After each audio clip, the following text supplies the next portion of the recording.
Kembali dengan Bu Farah ya. Oke, untuk kali ini kita akan belajar tentang apa ya? Ya, kali ini kita akan belajar tentang penyetaraan reaksi redoks. Ya, anak-anak, Ibu ada gambar? Oke. Reaksi redoks dalam kehidupan sehari-hari. Ya, kalian pernah menjumpai apel yang kalian gigit atau kalian potong yang kemudian lama-kelamaan akan menjadi coklat? Pernah kan? Oke.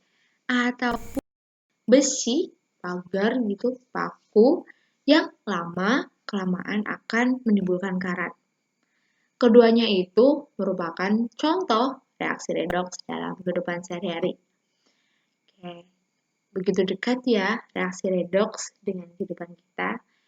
Dan semua itu juga sudah kita pelajari kemarin tentang reaksi-reaksi redoks. Lalu, reaksi redoks itu kan ada redoks yang begitu rumit ya, kompleks. Lalu bagaimana ya penyetaraan reaksi redoks itu? Yap, akan kita pelajari pada materi kita kali ini, yaitu kompetensi dasar dan indikator, serta tujuan pembelajaran yang harus kita kuasai pada materi ini, yaitu setelah mempelajari media ini, peserta didik mampu menganalisis penyetaraan reaksi menggunakan setengah reaksi, baik pada suasana basah maupun asam. Dan yang kedua, setelah mempelajari media ini, peserta didik mampu menganalisis penyetaraan reaksi redoks menggunakan metode perubahan Bilox. Jadi ada dua dalam penyetaraan reaksi redoks. Yang pertama metode setengah reaksi, dan yang kedua adalah metode perubahan Bilox. Ya. Reaksi redoks dikatakan setara ya jika jumlah atom dan muatan pada kedua ruas harus sama. Oke, pada reaksi kita ketahui ada ruas kiri dan ruas kanan, ya ada dua ruas. Jika dikatakan setara, itu jika jumlah atomnya sama, jumlah atom-atomnya sama, dan muatannya juga sama. Oke, di reaksi redoks ya pada kelas 12 ini, kalian tuh harus menyetarakan selain jumlah muatannya sama, muatannya juga harus sama. Kedua ruasnya itu harus sama. Ya. Baik, Ibu akan jelaskan bagaimana sih tahapan-tahapan atau langkah dari penyetaraan metode setengah reaksi. Ya. Yang pertama, tuliskan setengah reaksi untuk kedua zat yang akan direaksikan. Setarakan unsur yang mengalami perubahan Bilox. Tahap ketiga, tambahkan molekul H2O pada yang kekurangan atom. Tahapan keempat, setarakan atom hidrogen dengan cara pada suasana asam menambahkan ion H+, pada suasana basah menambahkan ion OH-. Pada tahap 5, setarakan muatan dengan menambahkan elektron. Tahap ke-6, samakan jumlah elektron yang diterima dengan yang dilepaskan, kemudian jumlahkan. Ini adalah tahap penyetaraan metode setengah reaksi.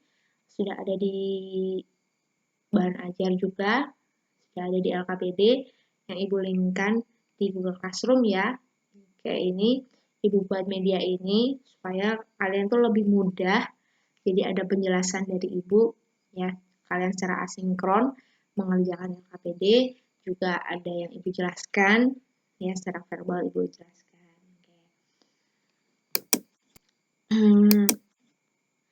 Contoh metode setengah reaksi pada suasana asam, kayak di sini. Pada tahap 1, tuliskan setengah reaksi untuk kedua zat yang akan direaksikan. Ya. CuS ditambah NO3 menjadi CO2 plus ditambah S tambah NO. Ya. Setengah reaksinya itu adalah yang dipakai yang ada perubahan. Oke. Misalnya di sini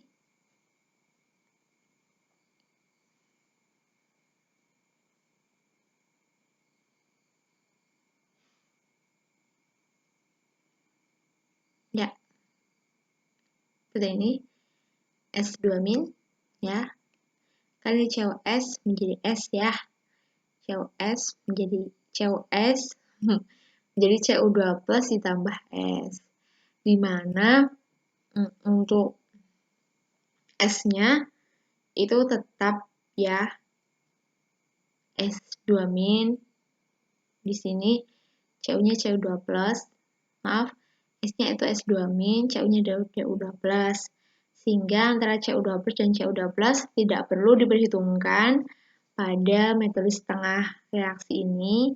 Jadi yang terlibat itu hanya reaksi-reaksi yang mengalami perubahan Bilox.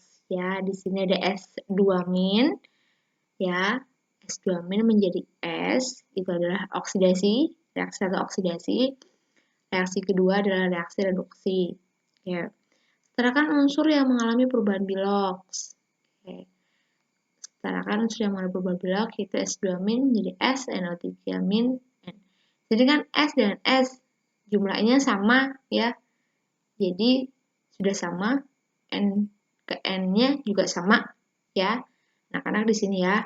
Jadi S itu sudah sama. Jadi jumlah S-nya sama. S-nya 1, yang kiri 1, yang kanan 1. N-nya yang kiri 1, yang kanan juga 1. Berarti tidak perlu menyetarakan jumlah unsurnya. Ya, sama. Tahap yang ketiga itu adalah tentukan jumlah atom O masing-masing zat. Oke. Di bagian reaksi pertama, di sini tidak ada O. Jadi tidak ada O. Untuk reaksi yang kedua, di sebelah kiri O-nya 3. Di sebelah kanan O-nya 1. Setelah menentukan jumlah atom O, tambahkan molekul H2O. Jadi untuk menyeimbangkan jumlah O sehingga ditambahkan dengan H2O. Tadi di sini kan sudah ada 3. Ya, sudah ada 3. Yang sebelah kiri, yang sebelah kanan itu baru ada 1. Untuk menyeimbangkan jumlah O-nya sehingga ditambahkan molekul H2O. Berapa ya? Biar O-nya sama, kan butuh O-nya 2. Sedangkan H2O kan masing-masing hanya memberikan 1. H2O kan memberikan 1 O. Jadi di sini, ya, di sini itu ditambahkan 2 H2O. Oke, jelas semuanya? Tahap keempat, tentukan jumlah atom H masing-masing zat. Kemudian setarakan atom hidrogen dengan menambahkan H+. Di reaksi pertama itu tidak punya H, ya, nggak ada H kan di kedua sisinya, di kedua ruasnya nggak ada H. Oke.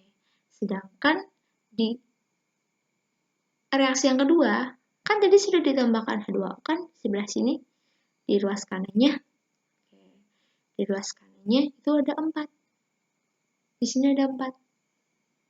Sehingga perlu disetarakan sebelah kirinya. Karena di sini ada 4H, jadi H plusnya yang ditambahkan juga ada 4. Begitu. Sampai sini masih paham kan ya? Tahap yang kelima itu adalah setarakan muatan dengan menambahkan elektron. Oke, kita setarakan muatannya. Jadi kita tentukan muatan dari masing-masing atomnya.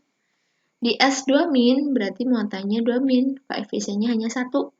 Berarti elektronnya min 2. Untuk menyetarakan, ya, untuk menyetarakan kedua ruasnya, kan di kiri ada min 2. Ya, untuk menyetarakan berarti kita butuh 2 elektron. Ya, karena di sini tidak punya muatan, berarti 0 ditambah 2 elektron. Jadi sama-sama ruas kiri dan ruas kanan di reaksi 1 itu sama-sama min 2 muatannya. Selanjutnya, di sini di reaksi 1 NO3 min berarti muatannya min 1. Koefisiennya 1, berarti muatannya tetap ya min 1 dikali 1. Kayak punya min 1. Nah, tadi kan ada tambahan 4H+. Berarti dia punya plus 4. Min 1 plus 4. Ya. Min 1 plus 4. Itu kan berarti adalah plus 3 di sini. Plus 3 di sini. Sedangkan di sini itu tidak punya muatan. Muatannya 0. Ya, di sini muatannya 0.